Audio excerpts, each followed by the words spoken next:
के कल जो नतीजे आए हैं उसमें सभी ने जो है लगभग एनडीए को 350 से 400 के करीब सीटें दी हैं, क्या कहेंगे?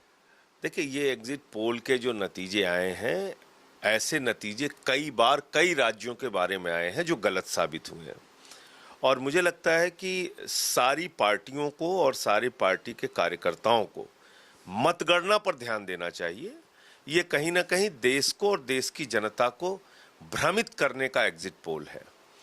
और ऐसे कई उदाहरण आपको मिलेंगे। 2004 में जब इंडिया साइनिंग का नारा दिया गया था, उस वक्त सारे एग्जिट पोल गलत साबित हुए थे। सब ने बीजेपी को जिताया था और बाद में बीजेपी बुरी तरीके से हारी। अगर मैं दिल्ली की बात करूं, पंजाब की बात करूं, पंजाब में किस चैनल ने हमें 92 सीट दी थी, किस एजेंसी ने हमें 92 सीट दी थी, लेकिन प्रचंड बहुमत से पंजाब में हमारी सरकार रही।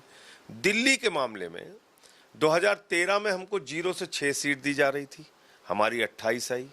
2015 में हमें मैक्सिमम 22 सीट 25 सीट दी जा रही थी, हमारी 67 सीट आई।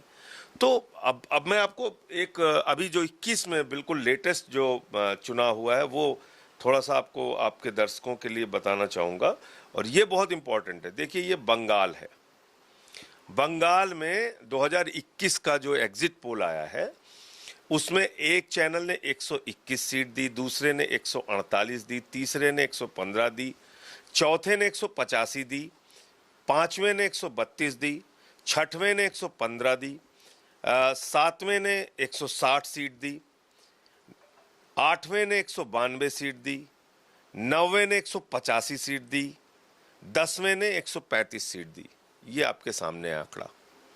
बीजेपी को 192 सीट तक दिया था लोगों ने, अलग अलग चैनल्स ने, और मैंने आपको दिखाया 10 के 10 एग्जिट पोल, और आई कितनी? 77 सीट।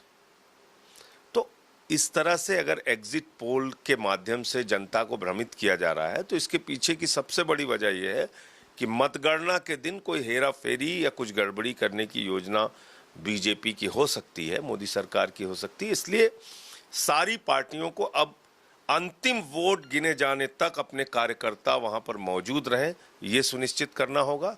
मतगणना केंद्रों के बाहर उनके समर्थक मौजूद रहें, जिससे कोई गड़बड़ी ना होने पाए, ये सुनिश्चित करना होगा। और ये तो एक कॉमेडी पोल है, ये एग्जिट पोल नहीं है, और इसको लेके 1-2 दिन तक एंटरटेनमेंट और हंसी मजाक जरूर किया जा सकता है।